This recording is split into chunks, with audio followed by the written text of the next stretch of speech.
الحمد للہ رب العالمین، الصلاۃ والسلام علی رسولہ الکریم، اما بعد فاعوذ باللہ من الشیطان الرجیم، بسم اللہ الرحمن الرحیم۔ وَلِكُلِّ أُمَّةٍ أَجَلٌ فَإِذَا جَاءَ أَجَلُهُمْ لَا يَسْتَأْخِرُونَ سَاعَةً وَلَا يَسْتَقْدِمُونَ۔ صدق اللہ العظیم۔ فجاء محمد سراج منیرا فصلوا علیہ کثیرا کثیرا۔ سورۃ الاعراف آیت نمبر 34۔ ارشاد باری تعالیٰ ہے وَلِكُلِّ أُمَّةٍ اجل، اور ہر امت کے لیے ایک اجل ہے، ایک مقررہ وقت ہے۔ فَإِذَا جَاءَ أَجَلُهُمْ، پس جب اس کا وہ وقت آ جاتا ہے، جب وہ وقت آ جائے گا، لا یستأخرون ساعة ولا یستقدمون، تو پھر ایک گھڑی بھی آگے پیچھے نہیں ہوگا۔ جتنے بھی لوگ آئے، جتنی بھی امتیں آئیں، جتنے بھی گروہ طبقے، سب کا ایک وقت مقرر ہے۔ اللہ نے ایک مقررہ وقت دیا ہے، جب وہ وقت آ جانا ہے پھر آگے پیچھے نہیں ہونا، ایک ساتھ بھی، ایک گھڑی بھی آگے پیچھے نہیں ہوگا۔ اجل کہتے ہیں مہلت کو، ایک مقرر جو وقت ہوتا ہے۔ دیکھیں پچھلی قوموں کا حال دیکھ لیں، ایک ایک قوم کا قرآن پاک میں تذکرہ آیا ہے، کہاں گئے وہ سب؟ اسی طرح اس امت کی بھی ایک وقت مقرر ہے، اور یہ امت بڑی خوش نصیب ہے، اگرچہ ہم اس کی قدر نہیں کر رہے۔ یہ دنیا میں آخری امت ہے۔ اس امت، جب یہ امت نہیں رہے گی، دنیا کی بساط لپیٹ دی جائے گی۔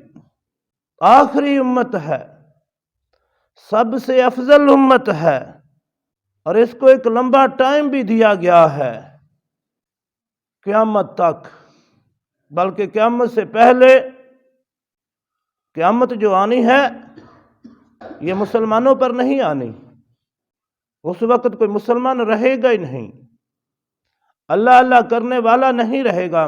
مسلم شریف کی حدیث ہے لا تقوم الساعہ، قیامت قائم نہیں ہوگی حتی لا یقال فی الارض اللہ اللہ، او کما قال رسول اللہ صلی اللہ علیہ وسلم، جب زمین پر ایک بندہ بھی اللہ اللہ کرنے والا نہیں رہے گا، اس وقت قیامت آئے گی۔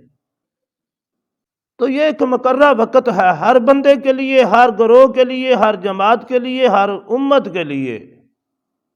جب اجل آ جانی ہے، جب وہ ساتھ آ جانی ہے، وہ گھڑی آ جانی ہے، پھر ایک لمحے کے لیے آگے پیچھے نہیں ہونی، ایک لمحے کے لیے بھی کسی کو مہلت نہیں ملنی۔ مہلت جو پہلے ملی ہوئی ہے اس سے ہی بندہ فائدہ اٹھا سکتا ہے۔ یہ چند روزہ زندگی گزر گئی، میں اس لیے گزر گئی کہتا ہوں کہ بس میری عمر کے جو ہیں بس گزر گئی ہے، پیچھے کیا بچا ہے۔ لیکن جتنی گزری ہے ایسے ہی لگ رہا ہے جیسے یہ سب کل کی باتیں ہیں، ایسے ہی محسوس ہوگا۔ یہ بڑی تھوڑی سی زندگی ہے، بڑی تھوڑی سی۔ تو جب کسی امت کے لیے جو وقت مقرر ہے، جب وہ آ جاتا ہے فَإِذَا جَاءَ أَجَلُهُمْ لَا يَسْتَأْخِرُونَ، پھر ایک لمحے کے لیے بھی تاخیر نہیں ہوتی۔ بڑی بڑی قومیں، میں چوتھ پڑھ رہا تھا قوم لوط کا تذکرہ، یہ ایسی قوم ہے جس پر 4 قسم کا عذاب آیا ہے۔ موجودہ زمانے کے لوگوں کو قوم لوط کا قصہ پڑھنا چاہیے، سمجھنا چاہیے ضرور۔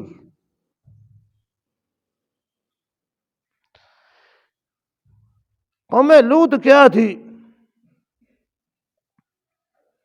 یہ دنیا میں پہلی قوم ہے جس سے لواطت شروع ہوئی ہے، مردوں کا مردوں کے ساتھ بدفعلی کرنا، اس سے پہلے دنیا میں نہیں تھا۔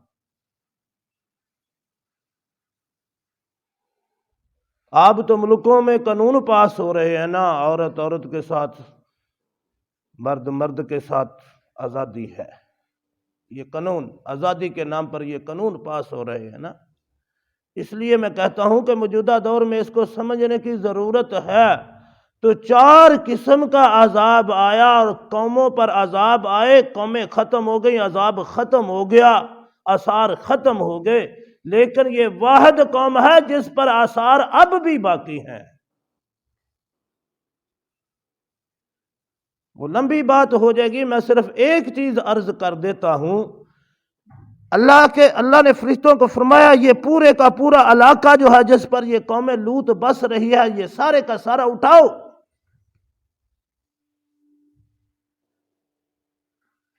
پھر اوپر جا کر آسمانوں پر، پھر اللہ نے فرمایا اسے الٹاؤ،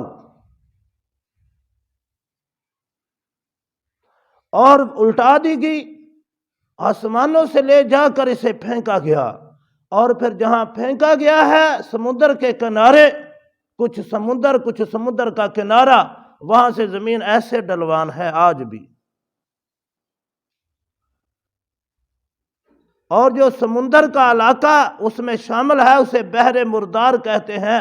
آج بھی وہاں کوئی آبی جانور وہاں چلا جائے، کوئی چیز چلی جائے، کوئی مچھی ڈڈو کوئی بھی چیز چلی جائے، وہاں زندہ نہیں بچتی، عذاب میں آ جاتی ہے، عذاب کی لپیٹ میں آ جاتی ہے، آج بھی عذاب باقی ہے۔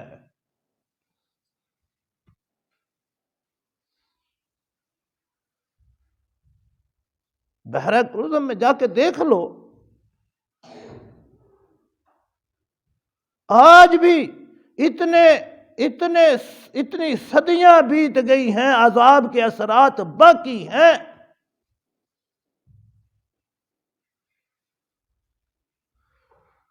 نبی اکرم صلی اللہ علیہ وسلم جب کسی قوم کے علاقے سے گزرتے اور اس قوم پر عذاب آیا ہوتا نا، تو آپ صلی اللہ علیہ وسلم فرماتے یہاں سے جلدی جلدی گزر جاؤ،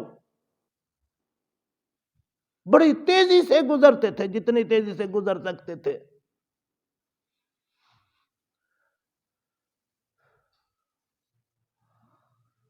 تو میرے بھائی اس قوم پر کیوں عذاب آیا؟ میں نے اس کا خاص طور پر تذکرہ کیوں کیا ہے؟ پیچھے وہ لباس اور بے لباسی کا سارے کا تذکرہ چلا آ رہا ہے نا، آج پھر یہ فتنے کھڑے ہو گئے ہیں، یہ بے لباسی کا فتنہ، یہ بے حیائی کا فتنہ پھر عروج کو پہنچ گیا ہے۔ اگر آج قوم لوط بھی آ جاتی تو وہ بھی کہتی ہم نے کیا کیا ہے، یہ تو ہم سے بھی آگے نکل گئے ہیں۔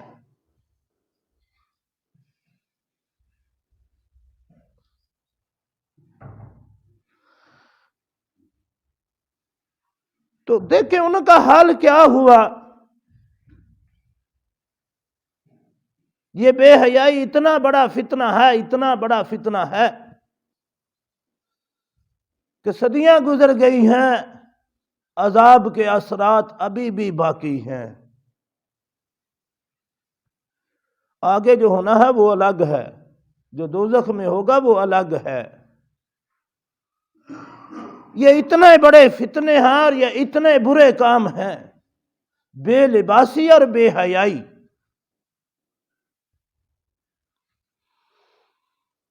دیکھیں اللہ نے اتنی تفصیل سے اس کو بیان فرما دیا ہے نا۔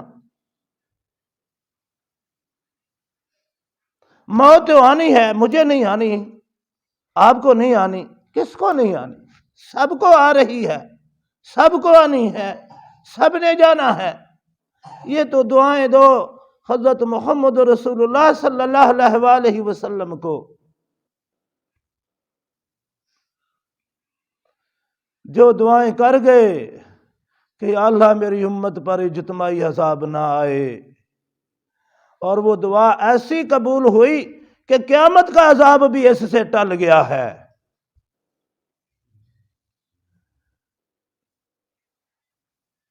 کوئی بندہ یہ نہ کہے کہ قیامت آئے گی، قیامت امت محمد پر نہیں آئے گی، اس وقت ایک بھی امتی باقی نہیں رہے گا، تب آئے گی۔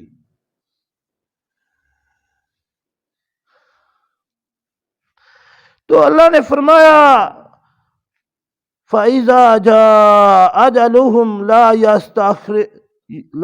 يَسْتَأْخِرُونَ سَاعَةً وَلَا يَسْتَقْدِمُونَ،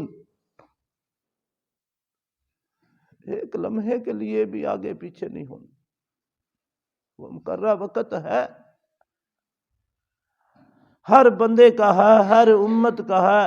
امت کہتے ہیں گروہ کو، جماعت کو، فرقے کو، امت کو، یہ لفظ سب کے لیے بولا جاتا ہے، ایک قوم کے لیے بھی بولا جاتا ہے،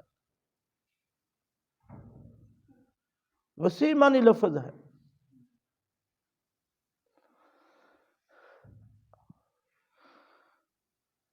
قوم عاد اتنے بڑے جوان تھے نا، اللہ، کھجوروں کے تنوں کی طرح تھے، بڑے بڑے لمبے تڑنگے اور بڑے بڑے جوان اور طاقتور۔ وہ کہتے تھے ہمیں بھی کوئی ہلا سکتا ہے۔ اللہ نے آندھی کا، تیز ہوا کا عذاب ان پر بھیجا تھا، اور وہ ہوا میں ایسے اڑتے تھے جیسے تنکے اڑ رہے ہیں، اور وہ آپس میں ٹکراتے تھے،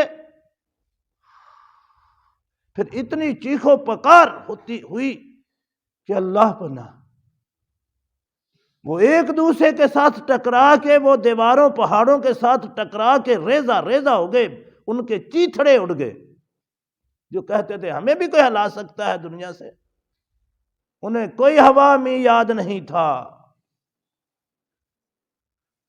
اتنے طاقتور۔ میں تم کیا ہے؟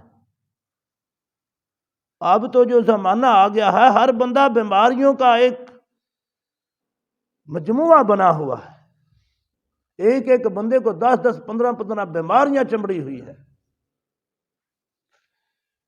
ہمارے پلے کیا ہے؟ ہمارے نہ طاقت ہے، نہ صحت ہے، نہ کچھ بھی نہیں ہے۔ پچھلی قوموں کو ذرا حالات پڑھو، کتنے تھے، لیکن کہاں گئے؟ اللہ کیا توجہ دلا رہے ہیں، کہاں گئے؟ تم نے بھی ادھر جانا ہے، حساب دینا ہے، بڑا مشکل کام ہے حساب، کون دے سکتا ہے حساب؟ اللہ اس دن پورے جلال میں ہوں گے، کون حساب دے گا؟ اس دن تو انبیاء گھبرائے ہوئے ہوں گے۔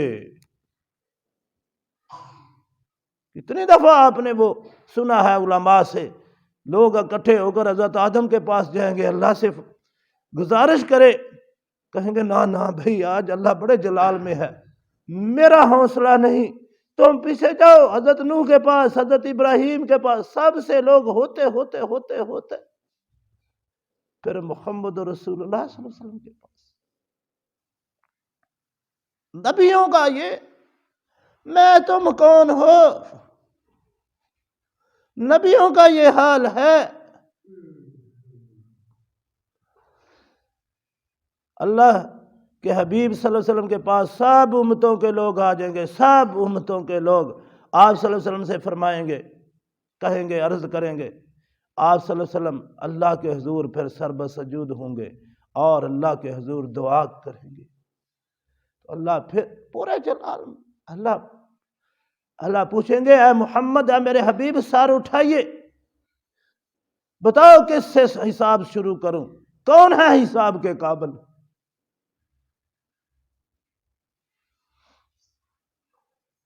تو روایت میں آتا ہے نبی اکرم صلی اللہ علیہ وآلہ وسلم کے پاس ہی ہوں گے ابو بکر صدیق، اس کو بازو سے پکڑیں گے، کہیں گے یا اللہ اس بندے سے کرو۔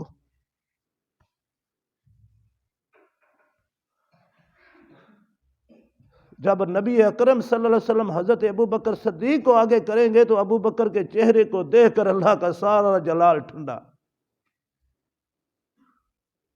یہ ہیں وہ لوگ